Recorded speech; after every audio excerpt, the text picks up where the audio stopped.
आपको ले चलूँगी एक ऐसी जगह पर जहाँ पर भगवान राम को भगवान नहीं माना जाता, और वो जगह है। तो चलिए आज हम जानते हैं ओरछा के बारे में और इस शहर में बसी हुई बहुत सारी कहानियों के बारे में।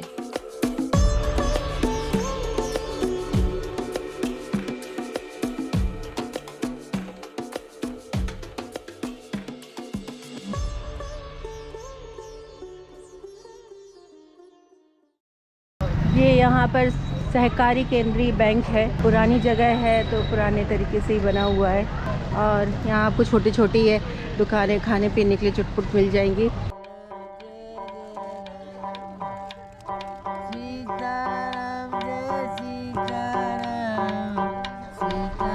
ये नदी बेतवा नदी का ही पार्ट है और जस्ट इसके बाजू में है ये किला बना हुआ यहाँ का।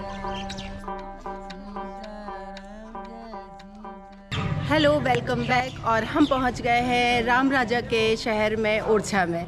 ये है झांसी के पास में, वैसे तो एमपी में है लोकेटेड, पर ये झांसी के पास भी है। यहाँ से झांसी से 15 किलोमीटर की दूरी पर लोकेटेड है। ओरछा से जुड़ी बहुत सारी इंटरेस्टिंग स्टोरीज है जो मैं आपको धीरे धीरे बताती जाऊँगी।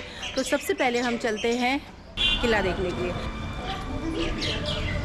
यहाँ पर वॉशरूम फैसिलिटी भी है, तो यहाँ से हम एंट्री करते हैं क्योंकि ठीक से कुछ गाइड का दिया नहीं है कहाँ से शुरू किया जाए, तो अपने हिसाब से चालू करते हैं। ये ऑटो यहाँ पे कुछ चलता है जिसमें गाने चल रहे हैं पुराने ज़माने के। यहाँ पर सारी चीज़ें हैं, राजा महल, जहांगीर महल, शीश महल, राय प्रवीण महल और हमाम खाना। तो ये सब सारी चीज़ें हम देखते हुए चलते हैं। ये तोप खाना होगा जहाँ पर अभी तोप नहीं है, पूरा ऐसा वीराना पड़ा हुआ है यहाँ पर।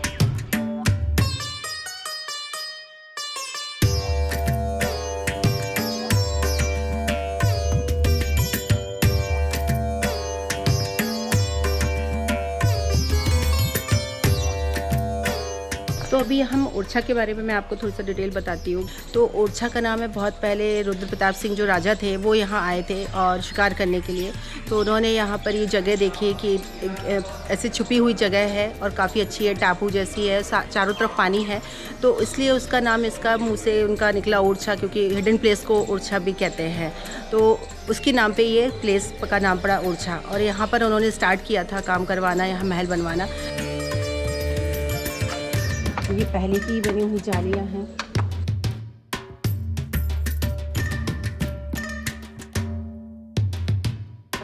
ये पेंटिंग्स हैं, ये उस समय की बनी हुई है, 500 ईयर्स पुरानी, और ये पेंटिंग्स वेजिटेबल के रस से बनी हुई है जो अभी तक हैं, चल रही हैं।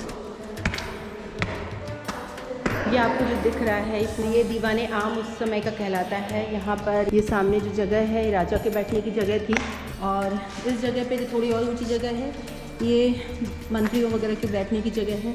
अगर इसमें हम बाहर चलें तो अभी जहाँ से अंदर आए थे गार्डन था, वहाँ पे आम जनता रहती थी, और राजा जो होते थे उनकी प्रॉब्लम सॉल्व करते थे, मंत्री वगैरह, ये आम जनता के लिए बैठने के लिए रहता था।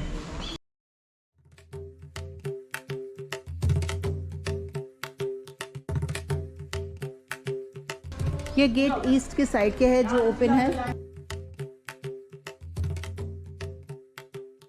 ये सामने जो दिख रहा है यहाँ पर ये डांसिंग स्टेज है, अंदर ये राजा का महल है। ये सामने आपको जो दिख रहा है ये राजा का डाइनिंग हॉल था, और यहाँ पर है दीवाने खास। यहाँ चल के अभी हम देखेंगे। ये दीवाने खास का नीचे का पार्ट है, क्योंकि ठंडक के लिए चाहिए पड़ता था उस टाइम पर, ये यहाँ पे बैठा करते थे। अभी यहाँ पर लॉक लगा हुआ है तो अंदर नहीं जा सकते, लेकिन यहाँ से व्यू जरूर ले सकते हैं अंदर का। ये उसके लिए ना कि ठंडी हवा जाएगी नीचे, वेंटिलेशन के। ये ऊपर जा रहे हैं अभी हम देखने के लिए दीवाने खास के खास पार्ट के लिए। ये दीवाने खास का पार्ट है ऊपर का। ये ऊपर की आपको जो पेंटिंग दिख रही है ये भी पुरानी है, 500 ईयर्स ओल्ड। जो नीचे देखी थी वही सेम है। और कहते हैं कि यहाँ पर 1965 में स्कूल था, बनाया गया था, जो कि अब बंद हो गया है। हमारे गाइड भाई साहब ने हमको बताया था। यहाँ पर कैटरीना कैफ के शूटिंग हुई थी स्लाइस कैट की, और यहाँ पर हाल ही में ऐश्वर्या राय बच्चन भी आई थी पोनियन सेल्वन की शूटिंग के लिए। तो हमारी फिल्म इंडस्ट्री ने भी इस हिडन प्लेस को ढूंढ लिया है। ये है राजा का डाइनिंग हॉल। ये यहाँ पे जो आपको दिख रही है ये पर्सिया की पेंटिंग है, उस स्टाइल में बनी हुई है। यहाँ पर राजा खाना खाया करते थे, अपने जो मेहमान राजा और दूसरे लोग होते थे उनके साथ। यहाँ पर पानी का फव्वारा था, पानी डाल देंगे।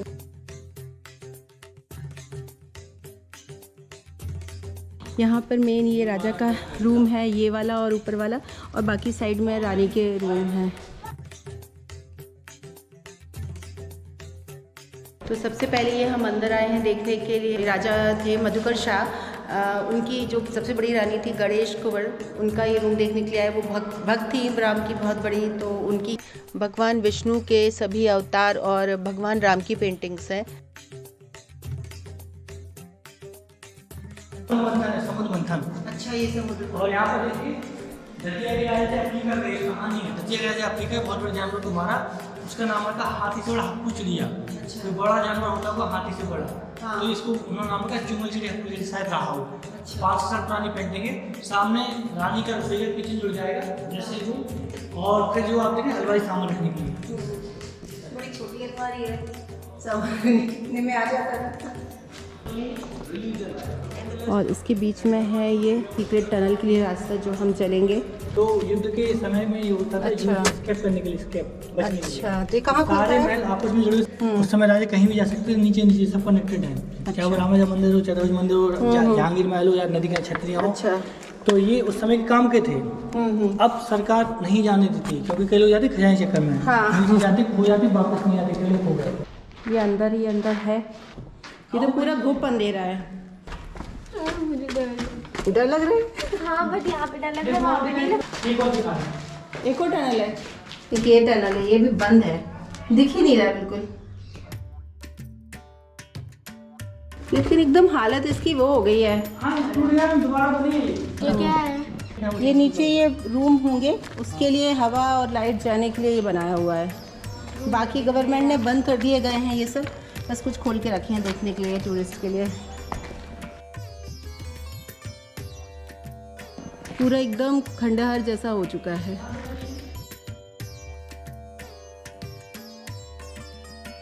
ये है राजा का रूम, यहाँ पे हम अभी चलते हैं। यहाँ की पेंटिंग भी बड़ी अच्छी है। वही सेम है क्या? हाँ, वो सेम है, कुछ पेंटिंग अलग है, बाकी सेम है। अच्छा। राजा मधुकर शाह की 6 रानियाँ थी, इसलिए ये पेंटिंग ऐसी बनी हुई है जिसमें 6 रानियाँ गणेश जी की पूजा कर रही हैं। ये इस वाली पेंटिंग में राजा के महल में बहुत सारी लेडीज़ बनी हुई है, अगर आपको अलग से अलग दिखाई देंगी। और दूर से देखेंगे तो ये हाथी दिखता है, ये हाथी है, ऊपर ये इसका महावत बैठा हुआ है। ये पेंटिंग है जो शिकार की है, शिकार करते हुए राजा की, सब उन्हीं की पेंटिंग्स हैं, डिफरेंट एक्टिविटीज़ करते हुए। सब जगह चारों तरफ ये ऐसी विंडोज़ हैं कि तिरछी वाली, जिसमें ऊपर से हवा आ सके, पर तिरछी विंडोज़ अंदर से ये ऐसी दिखती हैं। जो राजा मधुकर शाह थे वो कृष्ण भक्त थे, इसलिए उनके रूम में कृष्ण जी की बहुत सारी पेंटिंग दिखेगी। साथ में ये इम्पोर्टेंट है कल्कि की, युग में जो भगवान आने वाले हैं कल्कि के अवतार में, और वो वाइट घोड़ा, वो ये पेंटिंग इतने साल पहले, 500 साल पहले बनाई गई है।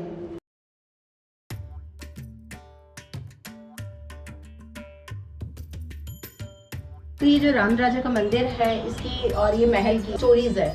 इसमें से एक स्टोरी कि राम राजा यहाँ पर कैसे आए और उनको राजा कैसे कहा गया। तो ये ही इकलौता मंदिर है पूरे वर्ल्ड में, ओरछा का मंदिर, जिसे भगवान राम को राजा के रूप में माना जाता है। उसका रीज़न ये है, जो ओरछा के राजा थे मधुकर शाह बुंदेला और उनकी रानी थी गणेश कुंवर, वो दोनों अलग अलग भगवान को मानते थे। राजा थे वो कृष्ण भगवान को बहुत मानते थे, और जो गणेश कुंवर रानी थी तो राम भगवान को बहुत मानती थी। तो एक बार राजा ने कहा रानी से, गणेश कुंवर से, कि आप चलो वृंदावन और वहाँ पर चल के हम कृष्ण भगवान की भक्ति करते हैं। पर रानी ने बोला नहीं, मैं भगवान राम को मानती हूँ, तो मैं उन्हीं की भक्ति करूँगी। तो राजा नाराज़ हो गए, उनसे हस्बैंड वाइफ नाराज़ हो जाते। हस्बैंड कहते हैं वाइफ से, अरे तुमने मेरी बात नहीं मानी। तो वैसे ही राजा नाराज़ हो गए रानी से, और उन्होंने कहा ठीक है, अगर तुम्हारे भगवान राम आ सकते हैं तो उनको लेकर आओ, मैं यहाँ पे कृष्ण भगवान को लेकर आऊँगा। रानी रेडी हो गई और वो पहुँच गई अयोध्या में। अयोध्या पहुँचकर उन्होंने सरयू नदी के किनारे तपस्या की। बहुत टाइम करने के बाद उन्हें लगा मेरी तपस्या का फल नहीं मिल रहा है, भगवान आ ही नहीं रहे हैं, तो अभी मैं यहाँ जान दे देती हूँ, मैं वापस ओरछा नहीं जाऊँगी। जैसे ही वो जान देने के लिए बूंदी नदी में, मतलब, तो भगवान राम बाल रूप में वहाँ पर आ गए और उनको बोला ठीक है, मैं तुम्हारे साथ चलने के लिए तैयार हूँ, लेकिन मेरी 3 शर्तें हैं। तो रानी ने कहा ठीक है, मुझे आपकी हर शर्त है मंजूर है। तो भगवान ने 3 शर्तें कही कि पहली बात पैदल लेके चलना पड़ेगा, दूसरी बात मैं सिर्फ मुख्य नक्षत्र में चलूँगा, तीसरी बात कि जहाँ रख दोगे एक बार तो मैं वहीं पर स्थापित हो जाऊँगा। तो रानी उनको लेकर आई यहाँ पर। और ये आप जो टेम्पल देख रहे हैं सामने, ये यहाँ पर राजा को सपना आया कि वो भगवान को लेकर आ रही है। उनको सपने में लेकिन कृष्ण भगवान दिखे, क्योंकि दोनों एक ही है, भगवान विष्णु के ही अवतार हैं। तो उन्होंने मंदिर का काम शुरू कर दिया, और जबकि रानी लेकर आ रही थी राम भगवान को। ये आपको सामने अगर दिखाई दे रहा है, तो इस मंदिर में ये है कि भी रानी का भी महल था। तो वो आई, जब रात में रुकी, देखा ये भी नहीं बन पाया टेम्पल, तभी रेडी नहीं हो पाया था पूरा। तो उन्होंने क्या किया, वहाँ पर रुक गई और रसोई घर में उनको भगवान को रख दिया। पर नेक्स्ट डे जब उठाने के लिए उनको भगवान को उठाने की कोशिश की गई तो वो नहीं उठे, क्योंकि उन्होंने कहा था एक बार मुझे जहाँ रख दोगे मैं वहीं बैठ जाऊँगा। तो इस तरह से यहाँ पर ये मंदिर की स्थापना हुई, और यहाँ पर भी बाद में फिर कृष्ण भगवान का मंदिर बनाया गया। और भगवान राम को आज भी कहीं नहीं दी जाती है, सिर्फ यहाँ गार्ड की सलामी दी जाती है। और फिर इसके बाद यहाँ पर भगवान राम को ही राजा के रूप में स्वीकार किया गया, और उसके बाद कोई और राजा नहीं बना। आज भी अयोध्या की आरती ओरछा की आरती के बाद ही होती है।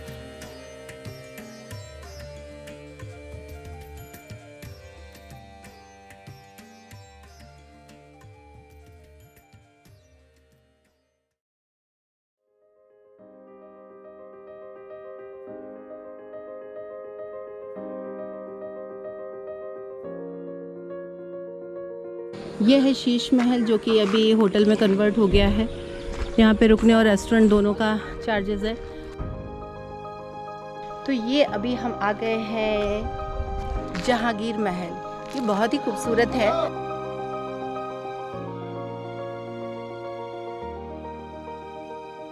इसके चारों तरफ भी बहुत अच्छा है। ये आपको जो सामने दिखाई दे रहा है, ये ऊंट रखने की जगह है। ऊंट रखा करते थे यहाँ पर। ये जहांगीर महल के बारे में अभी थोड़ी रुक के बताती हूँ, पहले बाकी साइड की चीज़ें बता देती हूँ। जस्ट ये जहांगीर महल के बाजू में ये आपको जो दिखाई दे रहा है, ये राय प्रवीण महल है। यहाँ पर कहते हैं कि एक डांसर रहती थी, और वो बहुत अच्छी डांसर थी। अकबर ने कहा कितनी अच्छी है, बहुत खूबसूरत है, तो उसको यहाँ बुला लेते हैं अपनी राजधानी में। लेकिन उसने मना कर दिया और वो नहीं गई वहाँ पर। जहांगीर महल की एक स्टोरी है जो मैं आपको एक शॉर्ट में बता देती हूँ। जो अकबर थे, तो उनके जो बेटे थे सलीम जहांगीर जिनको कहते हैं, तो उनकी बनती नहीं थी और वो उनसे लड़ाई करते थे। वो आ गए थे, और यहाँ के जो उस समय पे राजा थे वीर सिंह जूदेव, उनसे उनकी बहुत अच्छी दोस्ती थी। तो अकबर ने अबू फजल को यहाँ पर भेजा जहांगीर को मारने के लिए, लेकिन उनकी दोस्ती के कारण वीर सिंह जूदेव ने अबू फजल को मरवा दिया। बाद में जब जहांगीर राजा बने अकबर के बाद में, अकबर की डेथ के बाद में, तो उन्होंने ये एरिया बुंदेलखंड का पूरा एरिया वीर सिंह जूदेव को दे दिया था, और वो भी बिना लगान के दिया था, जिस कारण बुंदेलखंड एरिया में 52 तालाब, महल, मंदिर बनवाए। जहांगीर महल बनवाने के पीछे ये रहा है कि वो जब भी आएंगे यहाँ पर जहांगीर, तो यहाँ रुकने के लिए उनके अलग से जगह होना चाहिए, तो इसलिए उन्होंने वीर सिंह जूदेव ने ये महल बनवाया। अभी इसकी खासियत ये है कि ये हिंदू और मुस्लिम आर्किटेक्चर दोनों का मिक्स है।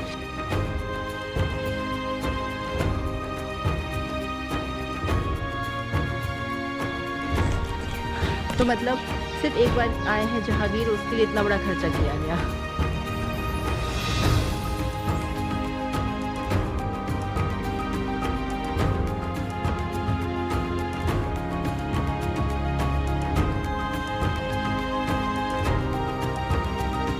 ये जो कैंपस है, इसके नीचे ये ज़मीन है, इस ज़मीन में ये 100 रूम्स बने हुए हैं। जो जहांगीर आएंगे, उनके साथ सैनिक वगैरह आएंगे, तो उनके रुकने के लिए जगह है, और ऊपर भी ये रूम्स हैं मंत्री वगैरह सबके रुकने के लिए। तो यहाँ पर टोटल 136 रूम्स हैं ऊपर, और नीचे 100 रूम्स हैं। और ये है, यहाँ पर पानी भरा जाता था, क्योंकि मुस्लिम जो है वो नमाज़ पढ़ते थे तो पानी से हाथ धोने के बाद, तो इसलिए इस तरह से यहाँ पर ये बनाया गया है। ये है जहांगीर का रूम जहाँ वो रुकते थे।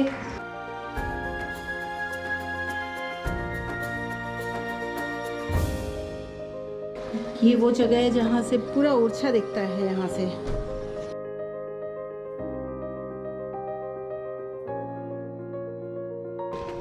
ऐसे यहाँ पर ये पूरे साइड में से पूरा गलियारे हैं। दास-दासियाँ वो लोग यहीं से जाएं, बीच में राजा रानियों को किसी को डिस्टर्ब नहीं हो। और ये छत पे जाने के लिए ऐसी 16 सीढ़ियाँ हैं। एक से हम ऊपर चलते हैं और देखते हैं।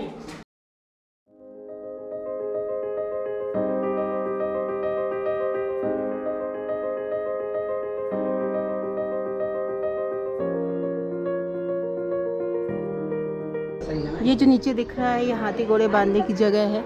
यहाँ पे राजा के हाथी घोड़े बांधा करते थे। ये जो गलियारे हैं ऐसे ये पूरे महल में साइड साइड में है, दिखाई दे रहे होंगे। जाली जाली जो दिख रही है आगे दूर दूर ये सब कनेक्टेड है। तो हम पूरे महल में साइड साइड से पूरा टूर कर सकते हैं, पर अभी नहीं कर रहे हैं क्योंकि टाइम इतना नहीं है।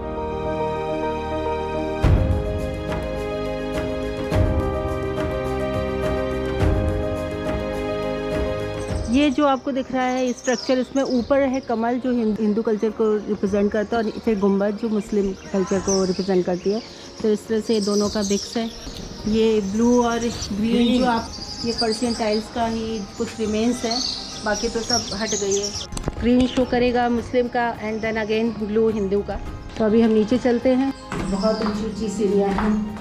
कमज़ोर घुटने और पैर वाले कृपया करके यहाँ ऊपर ना चढ़े क्योंकि चढ़ने उतरने में प्रॉब्लम हो सकती है।